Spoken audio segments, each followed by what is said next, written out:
On vient de chanter quelque chose qui est assez important. Je ne sais pas si vous le remarquez ou alors si vous croyez ce que vous chantez.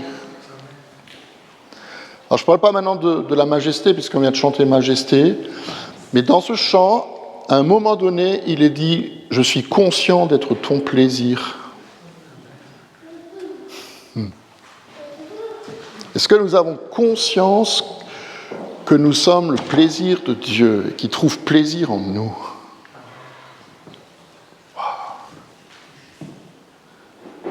Rappelez-vous, la chose la plus importante que le Seigneur puisse vous dire, c'est pas seulement « je t'aime », parce que ça, à la limite, ça peut être très théorique. C'est pas seulement « je t'aime », mais de dire « je suis fier de toi ». Et il faut qu'on l'accueille, cette parole. Il faut qu'on accueille cette parole du Seigneur qui te dit à toi « je suis fier de toi ». Parce que je vois la réaction qui peut être la nôtre, parce que je la vois aussi en moi, c'est « Ah non Seigneur, comment est-ce que tu pourrais être fier de moi? Tu ne me connais pas ?» Et pourtant, c'est ce qu'il dit. Il trouve en moi son plaisir. Et je suis fier de toi. Normalement, ça devrait nous mettre à genoux, ou alors ça devrait nous faire pousser des cris de joie. Et pour que nous le comprenions bien, je voudrais vous lire le texte de ce dimanche. Alors, je dois avouer, écoutez d'abord, et après on en reparlera. Dans la lettre de Paul aux Galates, au chapitre 2, il écrit la chose suivante. « Nous savons que ce n'est pas sur la base des œuvres de la loi que l'homme est déclaré juste, mais au moyen de la foi en Jésus. Ainsi, nous aussi, nous avons cru en Jésus-Christ afin d'être déclarés justes sur la base de la foi en Christ et non des œuvres de la loi, puisque personne ne sera considéré comme juste sur la base des œuvres de la loi. Mais si en cherchant à être déclarés justes en Christ, nous avons été trouvés pécheurs nous aussi, cela veut-il dire que Jésus, le Christ, serait un serviteur du péché? Sûrement pas.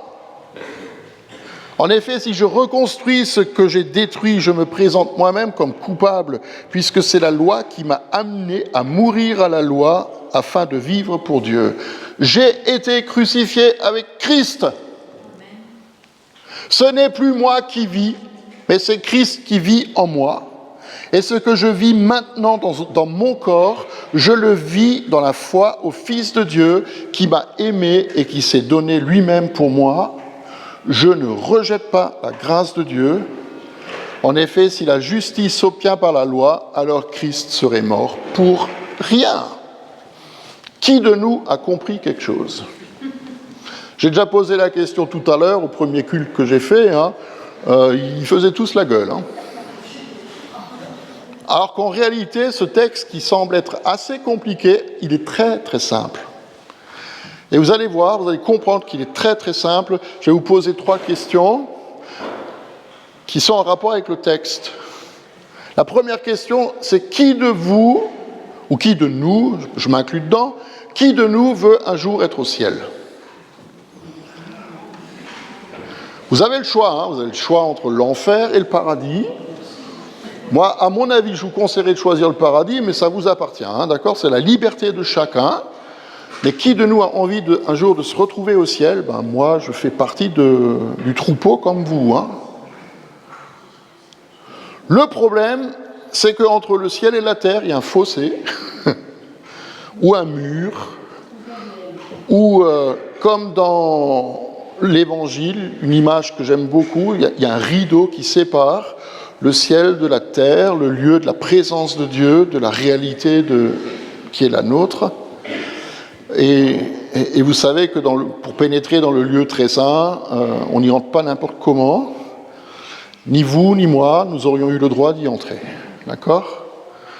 Et même si la légende, elle dit qu'une fois par an, le souverain sacrificateur avait le droit d'y entrer après s'être purifié pendant 7 jours, et puis tout ça, et qu'on mettait une corde à son pied au cas où il mourrait, ça c'est la légende. Hein, c'est pas vrai en réalité. Hein.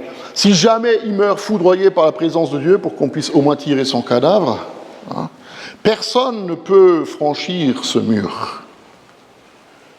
Rappelez-vous l'histoire, la parabole de Lazare et du mauvais riche, le riche qui écrase le pauvre, puis il meurt, Lazare qui meurt aussi, qui se retrouve au ciel et l'autre en enfer. Et puis à un moment donné, le riche il est là et puis il souffre terriblement et il voit Abraham de l'autre côté de l'abîme. Hein. Ouh, il y a un abîme. De l'autre côté de l'abîme et il dit envoie-moi quelqu'un pour étancher ma soif. Et Abraham il répond quoi? Il dit c'est impossible parce qu'il y a un grand abîme entre vous et nous. Donc on veut tous aller au ciel, on est d'accord, sauf qu'il y a un abîme infranchissable, un fossé qui a besoin d'être comblé, un mur qui a besoin d'être abattu. Ok? Reste juste à savoir comment. Il n'y a qu'une réponse, c'est Jésus. C'est la croix. Spurgeon, que j'aime beaucoup parce que j'ai travaillé beaucoup sur lui, c'était un pasteur baptiste du 19e siècle en Angleterre. Il avait une grande église à Londres, hein. Il avait une énorme église. Et puis il a dit dans une de ses prédications, et j'aime beaucoup ce qu'il a dit si vous voyez la croix de Christ, courez-y. Si vous ne pouvez pas courir, marchez. Si vous ne pouvez pas marcher, rampez. Si vous ne pouvez pas ramper, criez. La solution, elle est là. Elle est à la croix. Paul le dit, hein. Paul le dit de manière absolument extraordinaire. Nous ne saurions être justifiés par la loi, d'où la deuxième question, qui de nous a déjà fait des erreurs? Alors là, tout le monde, moi je suis concerné par le truc, on a tous fait des erreurs, des bêtises, comme dirait Ethan, des grandes et des petites, hein? Ça va? Est-ce que vous en voyez une dans votre esprit, là, une bêtise que vous avez faite? Qui c'est qui est prêt à témoigner? Alors, du coup, il n'y a plus personne. Hein, mais on a tous fait des erreurs. Tous. Sans aucune exception. Je me rappelle d'un temps où on était invités, on a passé les vacances chez les Buis, Jean-Claude et Marie-Claire, et puis un jour, avec eux, on a visité Sarlat. Très belle ville, hein, foie gras, super, c'est bon tout ça. Hein, bon, des cuisses de canard confit, tout le truc, hein, Sarlat, ok. Et puis on se promène dans les rues de la ville, et puis à un moment donné, on marche avec Jean-Claude, et puis avec Astrid, et puis on voit devant nous Marie-Claire en train de mettre sa main sur l'épaule d'un inconnu. Et elle lui fait des papouilles et des machins. Et du coup, on regarde Jean-Claude et dit « Mais qu'est-ce qu'elle est en train de faire ?» Jusqu'à ce qu'elle réalise que l'épaule qu'elle était en train de caresser, ce n'était pas l'épaule de son mari, quoi. Mais d'un parfait inconnu. Le gars, il était content, hein, je ne dis pas. Jean-Claude un peu moins. Mais on est tous capables de faire des erreurs. D'accord ? Alors, il y en a qui ne prêtent pas beaucoup à conséquence, mais il y en a d'autres. Malheureusement, on aimerait bien revenir en arrière, et puis c'est pas possible. C'est pas possible. Donc, on a besoin de la grâce. Parce que ce qui est fait est fait. Je veux dire, on a besoin de la grâce. Et le problème avec la grâce, c'est qu'on a du mal à comprendre ce que ça veut dire. Alors je vais vous raconter une histoire, c'est une histoire vraie, du temps du tsar Alexandre en Russie. Du temps où la Russie, c'était encore la vieille Russie avec un tsar. Hein. Aujourd'hui, il y en a un autre, mais bon, bref. Hein. Et puis, il avait une habitude, c'était de se déguiser pour se promener parmi son peuple et écouter ce que les gens disaient. puis un soir, il s'est promené déguisé dans un campement militaire de son armée, et puis il est entré dans une tente, et puis là, il a vu un officier, un de ses officiers, qui était assis à une table en train de dormir, et à côté de lui, il avait posé sur la table un revolver, des bouteilles de vodka vides et une lettre. Et en fait, cette lettre, le tsar a lu, cette lettre était toute la liste des dettes de jeu qu'il avait. Une somme incroyable. Et puis à la fin, il a juste posé une question, il a écrit, c'était la fin de la lettre, qui pourrait payer une telle somme ? Et le tsar a compris que cet officier, il était endetté jusque par-dessus la tête, et qu'il allait se suicider. Et alors il a pris une plume, et il a écrit, à côté de la question, qui peut payer une telle somme ? Il a écrit, moi, Alexandre, tsar de Russie. Et l'officier, il se réveille, puis au moment où il voit la note du tsar, il y a un autre officier qui rentre dans la tente et qui lui amène la somme dont il avait besoin pour éponger ses dettes. C'est ça, la grâce. C'est ça, la grâce. Je vous promets, c'est une histoire vraie. Hein. Qui peut effacer notre dette ? On l'a entendu tout à l'heure. Il n'y a que Christ qui puisse le faire. Il n'y a que Christ qui puisse le faire. Effacer notre dette, effacer toute la dimension de tout ce qui est allé de travers dans notre vie. Et vous savez, la notion la plus éloignée de la grâce, c'est quoi ? C'est le mérite, la récompense et la punition.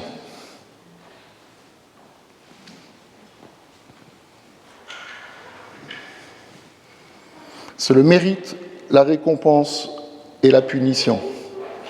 Ce sont des notions les plus opposées à la grâce.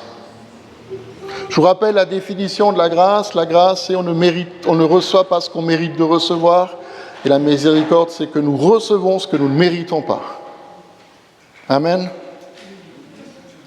Et en fait, le problème qu'on a, c'est que nous, on essaie de rattraper les erreurs. On essaie de rattraper le coup. Quand on a fait une erreur, on essaie de se rabobicher, de revenir en arrière. Et puis, il n'y a pas moyen. C'est comme la parabole des deux fils que Jésus raconte. Hein. Le fils cadet, il prend l'héritage de son père, il claque tout l'argent, il va faire des tas de bêtises, il se retrouve chez les cochons, et à un moment donné, il rentre en lui-même, et il se dit, oh, je sais ce que je vais faire, je vais retourner chez mon père, parce que là-bas, au moins, ceux qui travaillent pour lui, ils ont du pain à manger. Et voilà ce que je veux lui dire, Père, je ne suis plus digne d'être appelé ton fils. Et c'est ce qu'il va faire, il va rentrer à la maison, et puis le père le voit, il court à sa rencontre et il dit « J'ai péché contre le ciel et contre toi, je ne suis plus digne d'être appelé ton fils. » Et le père, il fait quoi ? Il n'écoute pas. Il lui met le turban sur la tête, il fait la fête avec lui. Et puis le fils aîné, il est exactement dans le même principe, hein, dans le principe du mérite, de la récompense. L'autre, il avait peur de la punition. Lui, il vient avec le principe du mérite et de la récompense. Moi, j'ai toujours fait ce que tu m'as dit de faire et jamais tu m'as offert un chevreau pour faire la fête. Lui, il ressent ça comme une énorme injustice. Ça vous est déjà arrivé de ressentir une injustice ? Le texte de Paul, il est pour vous. Hein.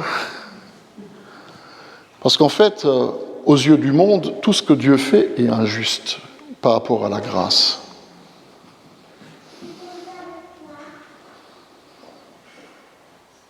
Est-ce que vous savez que sur les 20 condamnés à mort du procès de Nuremberg,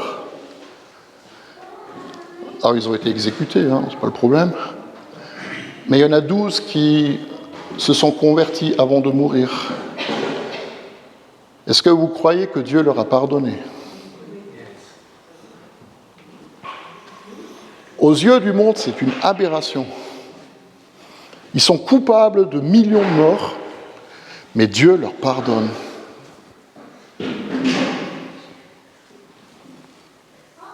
Dieu leur pardonne. Regardez la croix. Regardez le brigand crucifié à côté de Jésus. C'est un meurtrier. Il mérite ce qui lui arrive. Il le dit lui-même. Il regarde Jésus alors que l'autre se moque de lui et dit, nous on mérite ce qui nous arrive, mais celui-là, là au milieu, il ne mérite pas, il est innocent. Et Jésus lui dit, aujourd'hui tu seras avec moi au paradis. Qu'est-ce que cet homme a pu faire pour racheter ses fautes? Rien du tout. Il n'a pas pu descendre de la croix. Il n'a pas pu aller voir les familles des gens qu'il a tués en leur disant « je vous demande pardon ». Il n'a rien pu faire, sauf regarder à Jésus. Et Jésus lui dit « je te fais grâce ». Mes frères et sœurs, il fait exactement la même chose avec nous. Essayez pas de vous sauver vous-même, ça ne marchera jamais. Jamais, jamais. Paul, il dit même que c'est un chemin de mort. Jérémie, dans l'Ancien Testament, il dit, est-ce qu'un léopard peut enlever les taches de sa peau? Est-ce qu'un Éthiopien peut changer la couleur de sa peau? C'est impossible. Et il rajoute, et vous qui avez l'habitude de mal agir, est-ce que vous pensez que vous pouvez faire du bien? Eh bien la réponse, elle est non. Ça nous colle à la peau. Et nous avons besoin d'être nettoyés, purifiés, pardonnés, sauvés par la croix de Christ. Il n'y a pas d'autre moyen. Essayez pas de vous justifier vous-même. Ça ne sert à rien. La justice, elle ne s'obtient que par la croix. La justice, ça ne veut pas dire qu'il n'y a pas de prix.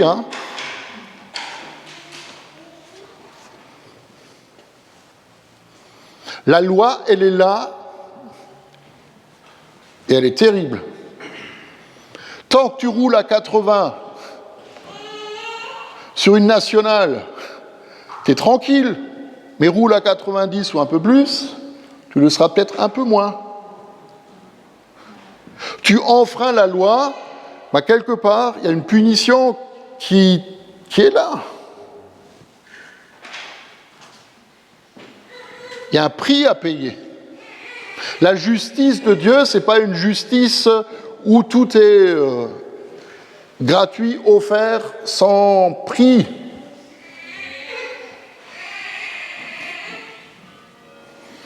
Ce n'est pas une liste à cocher. Ça, j'ai fait bien, ça, j'ai fait mal, ça, j'ai fait bien, ça, j'ai fait bien. Vous savez quoi, si tu arrives au bout de la liste, il y en a encore d'autres qui suivent. Et Jésus nous montre que la loi, elle est terrible. Vous avez appris dans la loi qu'il a été dit, tu ne tueras pas. Vous êtes d'accord? Vous avez tué personne? Ça va, ça? Non? Ok?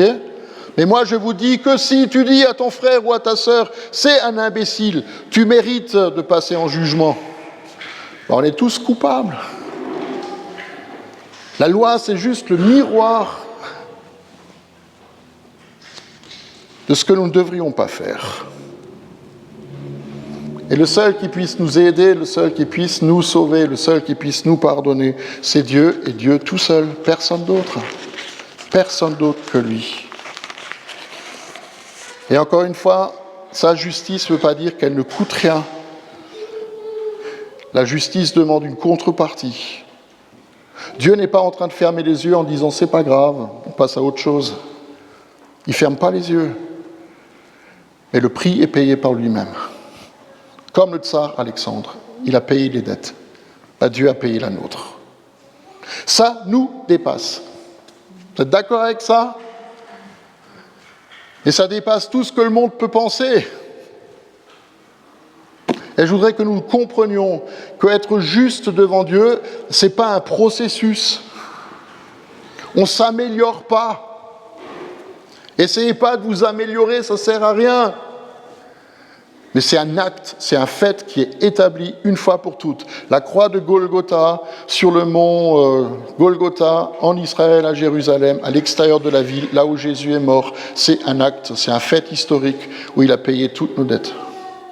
Celle de hier, celle d'aujourd'hui et celle de demain. Amen. Il n'y a rien d'autre à faire et il n'y a rien d'autre à dire. Nous ne sommes pas dans un garage en train d'essayer de réparer un morceau de notre voiture qui ne fonctionne plus. Vous savez ce que Jésus fait? Il prend la voiture et il la met à la casse.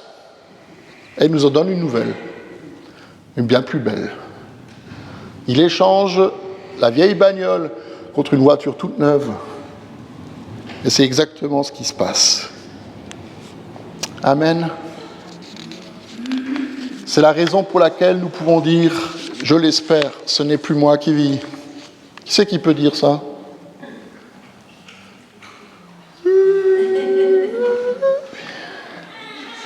Eh bien, c'est fait.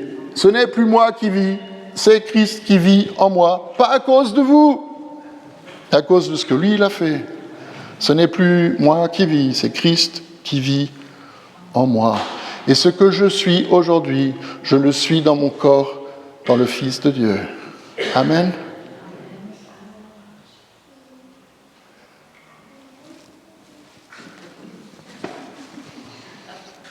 Dernière citation. C'est quoi un chrétien? Écoutez bien, ce n'est pas de moi.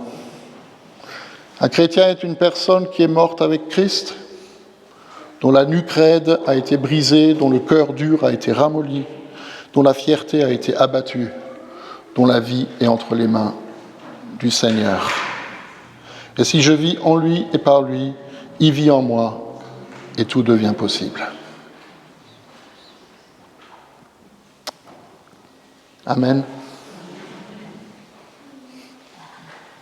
Qui de nous veut dire oui au Seigneur? Qui de nous veut pouvoir dire, ce n'est plus moi qui vis, mais c'est Christ qui vit en moi? Alors vous avez juste une chose à faire, on va se lever, on va faire comme aux Jeux Olympiques, hein, pour les hymnes nationaux, pour ceux qui peuvent se lever, levez-vous. Hein, donc si vous pouvez vous lever, levez-vous.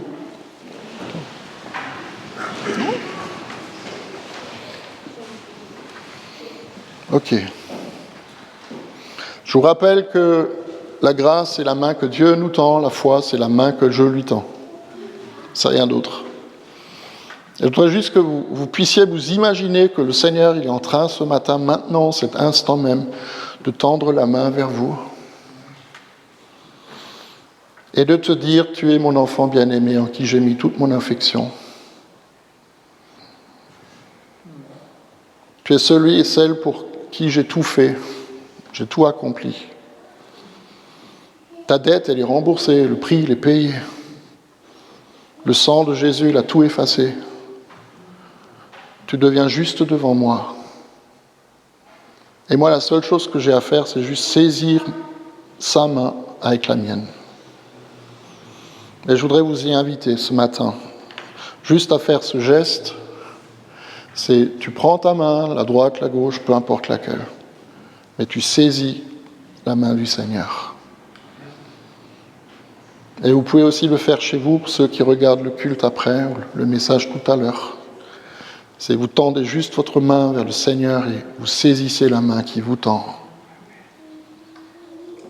Et si quelqu'un est en Christ, il est une nouvelle créature. Et je le proclame ce matin sur chacun d'entre nous. Les choses anciennes sont passées. Tout est effacé et toutes choses deviennent nouvelles. Amen.